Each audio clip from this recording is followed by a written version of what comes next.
And hello, Knives Out fans, and welcome back to another episode of the Zone TV Movie Entertainment with me, your host Jonathan. Once again, bringing you my thoughts and movie review for the brand new Knives Out film, Wake Up Dead Man, starring Daniel Craig, Josh O'Connor. Probably butchered. I apologize. Glenn Close is in this movie. Listen to this cast. You got Josh Brolin, Mila Kunis, Jeremy Renner, Kerry Washington, Andrew Scott. So Knives Out 3, the new third film in the Knives Out series, is back. Detective Blanc is back on the case. And this one's this I was actually excited but also kind of nervous because I didn't like the second one too much. Now the second one I enjoyed it, but I also had my issues with it because I felt it too obvious who was the culprit was in that first film. Sorry, the second film, Glass Onion, I believe it was called. And the cast is fantastic. I gotta give a shout out to the cast in this movie. I think they're all great. There were some stuff in here that I thought was like a little bit, really, you're gonna go this way now. So what is this movie about? So you have Josh O'Connor. He plays this priest who ends up going to a small town to help run a church led by Josh Brolin. And then something happens where a murder happens in the church, and then everybody becomes prime suspect number one of who killed this person. I'm not gonna spoil it just in case you can see the trailer. But somebody gets killed from the church congress, right?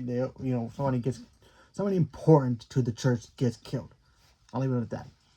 And Daniel Craig's Blump, he shows up.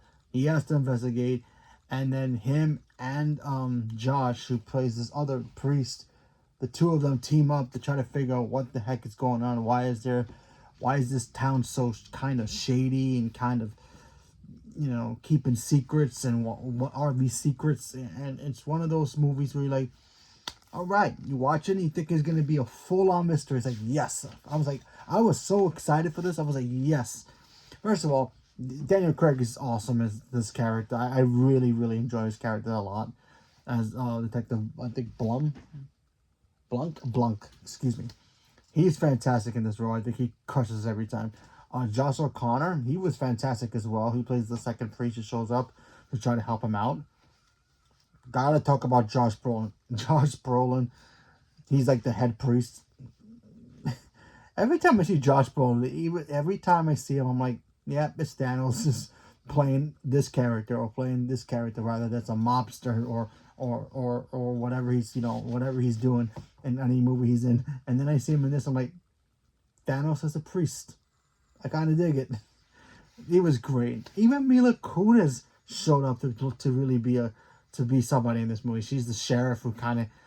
And normally when you see sheriff, they're like, yeah, we'll investigate, and then you don't see the sheriff character for a little bit until like near the end, and they end up being the hero. Nah, but Mila Kunis, the sheriff character, she was actually in it for most of the movie. I'm like, that's the first time I've ever seen a sheriff character actually do something in a movie. So I thought that was really cool. Glenn Close, she's like the head, I guess, the nun in here. So I thought, Glenn Close is Glenn Close. So I don't have really anything to say about her. And of course, this movie is directed by Rian Johnson. Obviously, he's back directing this movie. I think he wrote it too. Yeah, he wrote it as well. I'm gonna be honest. I was excited for this film. I thought this movie was gonna be great. I was like, we're going back to mystery, just like the first one was. And it kind of disappointed me because I'm watching this movie and I'm hearing jokes, not funny jokes, but jokes that are trying to be funny, but they're not funny at all throughout this entire movie. And there are characters in here that are like really pointless, and like, why do we need them in this movie for? And it just boggled my mind. I was like, what happened to the mystery? Then it ended up being a whole, like, has to do with trust funds and stuff like that. I'm like, huh? It felt like it was like four movies in one. It had the mystery of the murder, and then it went to some kind of like supernatural thing out of nowhere. Which, okay, fine, you can add elements of supernaturalism to it. I think wasn't there a Nio movie that came out a couple years ago that had a supernatural vibe to it? That Kenneth Branagh was a detective and he had to figure that out. That was kind of odd. So I thought, them trying to do it here was kind of weird too. But okay. And it just goes back to being just a crime thriller movie. I was just like, okay, you guys are confusing me here. And I saw this movie twice. I was like, okay, you guys are like gotta like pick a genre. You guys, what are you guys are trying to be? And normally when you have a mystery, robbery, and stealing money or jewels or whatever, it usually sometimes comes with the perks of being in a mystery.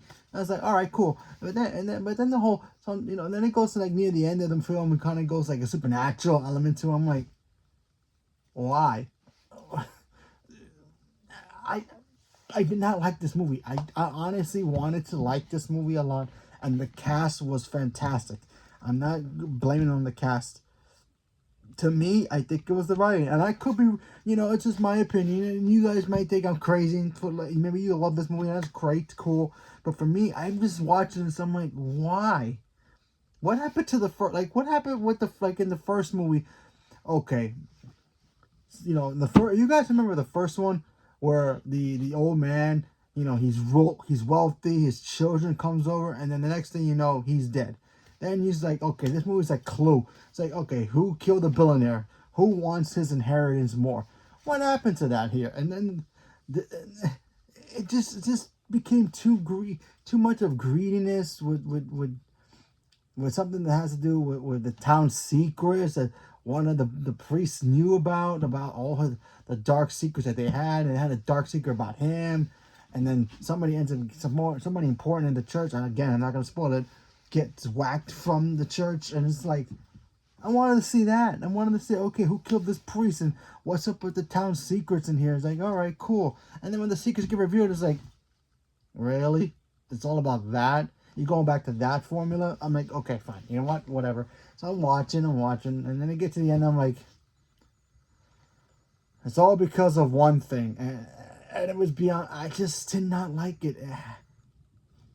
I'm gonna not spoil it. I'm just gonna say it has to do. The end of this movie has to do with a certain valuable thing that everybody is fighting for, and that's why one of the main guys gets axed out of this film. I'm like, yeah, I think I'm tapped out with watching the Knives Out films. I think I am. I still love the first one. I think the first one was so great, kind of being a modern day Clue film, and it was great. And Glass Onion was cool, but my only problem with that film was the fact that I figured it out too quickly.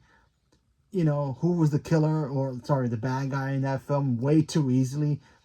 It's kind of like when I watch Scream, I kind of figure out who's the killer, like in 2 seconds of the film. But then sometimes they stump me. And then I'm like, okay, that's what you got to do. You got to stump us as the audience watching these films, because otherwise, where's the challenge in these kind of mystery films, So it's like if you want to make a movie about who did it, it's like, okay, keep us guessing through the whole movie. That way, when near the end, he's like, whoa, that was awesome. This movie, I'm just watching. I'm like, why am I watching like 4 movies in one? It's just, it boggled my mind. I just did not like it, and I apologize if if you guys feel like you guys liked it and I didn't. I'm not saying that it's not, that's your choice. If you liked it, that's totally cool with me, man, or ma'am, whoever. But for me personally, I had to tap out of it. I couldn't. My head was hurting by the end of the film. I saw this movie twice. I went back and watched it again because it's on Netflix, and I missed it in theaters. And I'm kind of glad I didn't watch it in theaters, because, I would have just like, you know what, I'm not watching that movie again. I might watch it again on Netflix one time and that's it, but I watched it again twice on Netflix, and I just didn't like it. I didn't like this film, and, so, what can, don't be surprised if it ends up being in one of my worst films of the year. I mean, I've seen some bad movies this year, but this might have taken the cake. But yeah. But what can you do? I think everybody did a good job in the film. It's not their fault. I just think the whole concept kind of went away. I think Ryan Johnson just like, okay, you know what? I can't think of any more other mystery films, mystery murder stories anymore, and just go, let's go supernatural, let's go like a robbery heist movie kind of a thing, and just slap it in here and call it a mystery movie. And, you know, that's fine if you want to add those elements into these movies. But if you don't blend it properly, it's just going to taste bad. Kind of like when you're making a cake or cookies, and then you mix up the formula to make those stuff, those ingredients, and it doesn't work out. It doesn't work out. You can make it work with those formulas, but if you don't do it in the right order, it just doesn't work. And for me, this movie does not work, and I apologize. And I'm sorry for that. If you guys think that's kind of cruel for me to say about this film, but that's my opinion. That's what I say. That's what I think. So, leave a comment below. Let me know what you guys thought about Wake Up Dead Men. Did you guys get a chance to watch it? What do you guys think of it? Did you guys like this movie? If you did, why? Leave me a comment below. Let me know. And, you know, thank you for watching. And stay tuned for the next one. And have a good night.